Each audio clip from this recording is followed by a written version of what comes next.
जय माता दी दोस्तों। हिंदू धर्म में नवरात्रि में किया जाने वाला कन्या पूजन का बहुत महत्व है।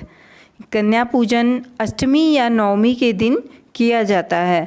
कन्या पूजन से सम्मान, लक्ष्मी, विद्या और तेज प्राप्त होता है। होम, जप और दान से माँ दुर्गा इतनी प्रसन्न नहीं होती हैं जितनी कन्या पूजन से होती हैं। तो आइए इस वीडियो में हम कन्या पूजन का सबसे सरल विधि देखते हैं।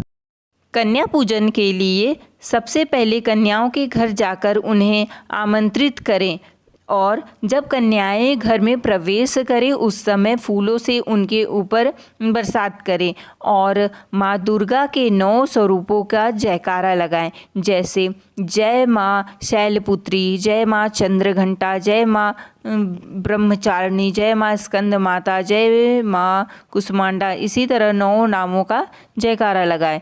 जब कन्याएं घर में प्रवेश कर ले तब उन किसी पात्र में उनके पैरों को धुलाना चाहिए और फिर किसी साफ कपड़े से पोंछ लें।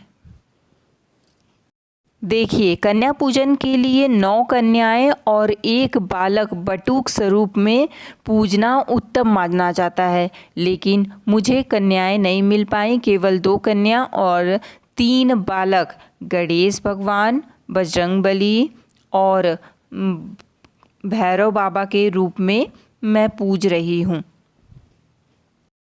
कन्या पूजन के लिए 2 वर्ष से लेकर 10 वर्ष की आयु तक की कन्याओं का पूजन करना श्रेष्ठ माना जाता है।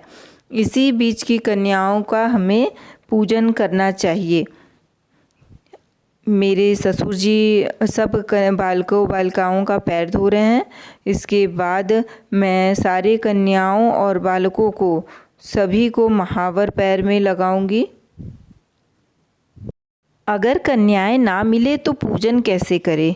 देखिए, अगर कन्याएं ना मिले तो आप जो भोजन, जो प्रसाद कन्याओं को खिलाते हैं, उसी भोजन और प्रसाद को आप कहीं गरीबों को ले जाकर दे दीजिए और उसके साथ कुछ दक्षिणा भी उन्हें दे दीजिए।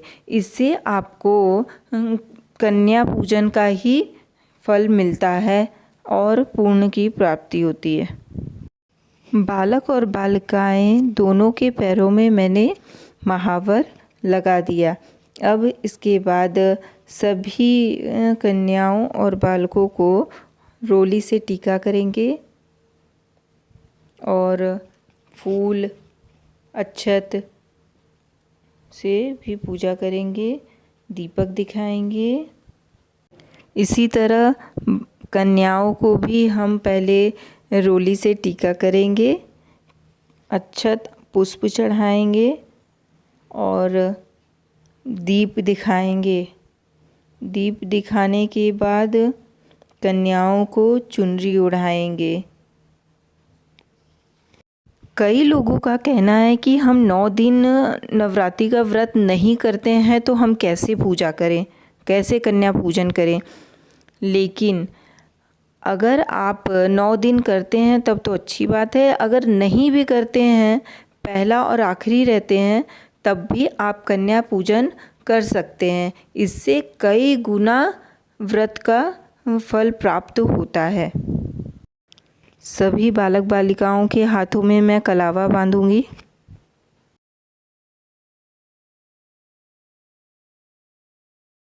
अब सबसे पहले मैं कन्याओं को प्रसाद दूंगी। ये प्रसाद मैंने सुबह माता को चढ़ाया था। इसमें पूड़ी, हलवा, चना, बतासा, ये सब माता को चढ़ाया जाता है जिस दिन कन्या पूजन होता है। इसके बाद मैंने बच्चों को पूड़ी, चने की घुघरी, खीर और केला दिया। ये बच्चे छोटे छोटे हैं इसलिए इन्होंने 1-2 पूड़ी ही खाया, इससे ज़्यादा वे नहीं खा पाए। जब कन्याएं भोजन कर ले तो किसी पात्र में उनका हाथ धुलाना चाहिए और साफ वस्त्र से उनका हाथ पोंछना चाहिए।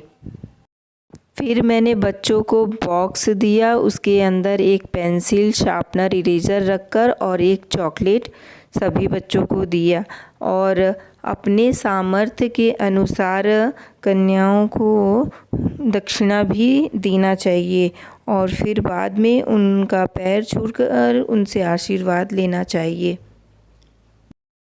आशीर्वाद लेते समय उनका हाथ अपने पीठ पर ज़रूर रखवाना चाहिए।